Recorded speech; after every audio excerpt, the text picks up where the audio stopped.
I know we were supposed to stop talking about this in June. We thought that that was the month for this stuff, but it turns out it's Pride season. Well, it's being canceled now because of pro-Palestinian protesters.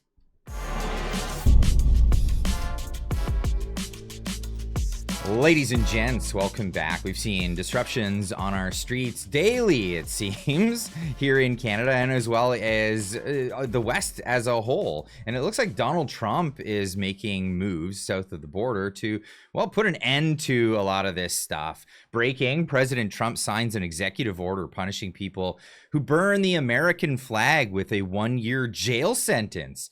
If you burn a flag, 1 year in jail, no exits, and it goes on your record, you'll see flag burning stop immediately. Here he is talking about it. Executive order on flag burning. It charges your attorney general. Would you listen to this? This is very important.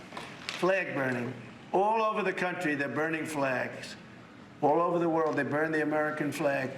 And as you know, through a very sad court, I guess it was a 5-4 decision, they called it freedom of speech, but there's another reason which is perhaps much more important. It's called death. Because what happens when you burn a flag is the area goes crazy.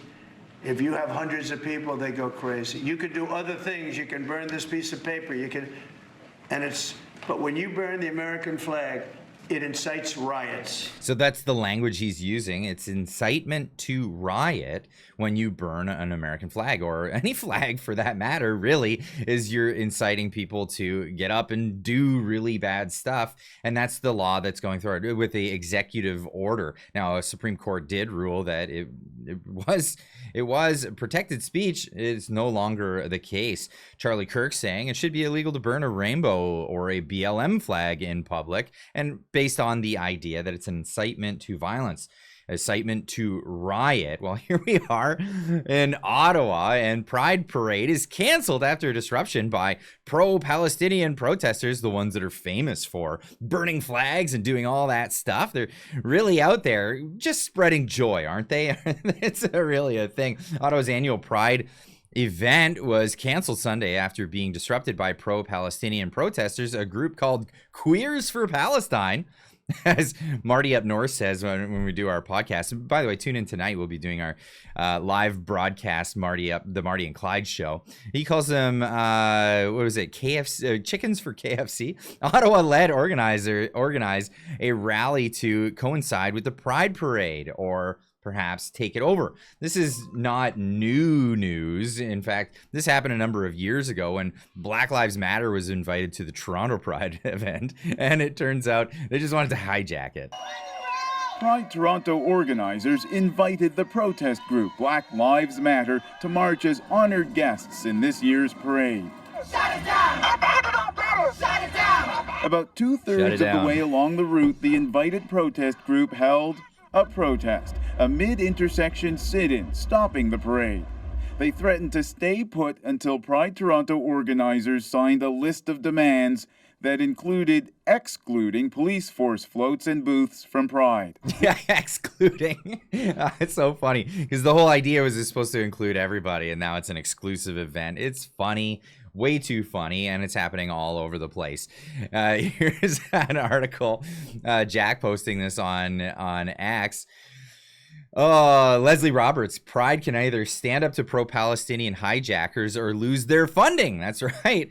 A stark warning for all Pride organizers across Canada, because this was Pride protesters that were, I think this was in Edmonton, that got shut down as well because of the pro-Palestinian protest that was happening there. Of course, the article reading, Pride can either stand up to pro-Palestinian hijackers or lose their funding if Pride organizers continue to submit to Queers for Palestine, as they did on Sunday. They shouldn't receive taxpayer dollars. Now, should they at all? It's sponsors and politicians pulled out. The pro-Palestinian statement was eventually removed from the Capitol Pride's website, but the organization's executive director, Kali Metler, told CBC last week that the organization still stood by their principles and values. What are these principles and values? In a news release, Queers for Palestine, an organization that makes absolutely no sense, in my opinion, made it clear they hijacked the event for their own agenda. We're in the parade today to affirm very clearly that our pride is not for sale, and our 2S LGBTQAI plus communities will not accept sponsors.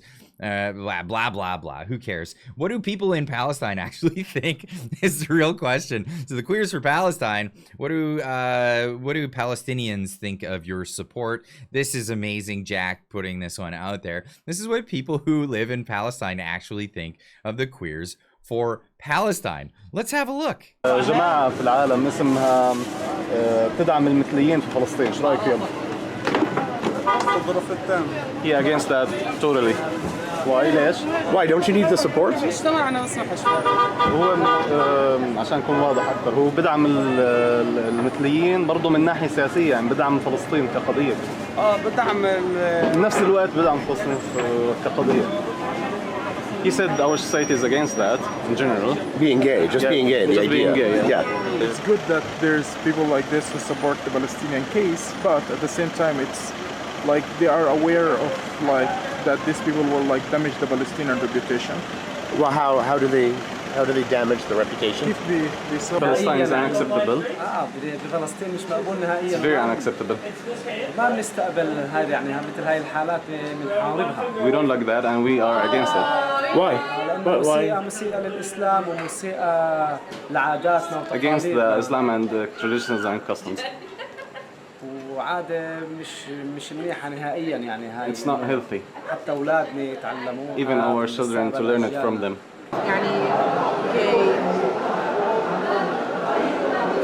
I mean, I can let this go on and on and on, but this is exactly the sentiment there. And it's unbelievable that people would think that this is it would be anything other than this case. In fact, any Islamic state is not going to have your back on this stuff, which leads you to believe, what are these people actually about?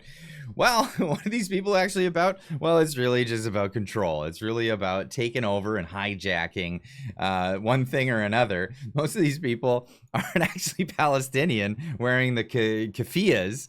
They're actually socialists, and they don't like the West. And this is where they ally with, Islamic republics all over the planet, is that they don't want the Western values. In fact, anyone should be able to recognize this, that it's actually the Western world that tolerates most of these things.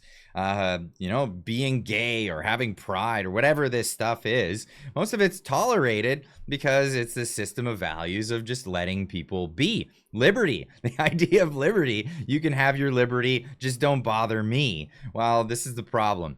Now people are trying to bother, and this is really where it's at. I'd love to hear what you guys have to say about this one in the comments down below. What's happening in the culture war? Well, the cultures are fighting each other, and it really just comes down to, should we just really re-adopt Western values? I think that would be the best idea, personally, but I'd love to hear what you have to say. Leave a comment in the comment section down below and let me know what you think. We'll see you in the next one. We'll see you tonight on the Marty and Clyde Show. Keep on trucking.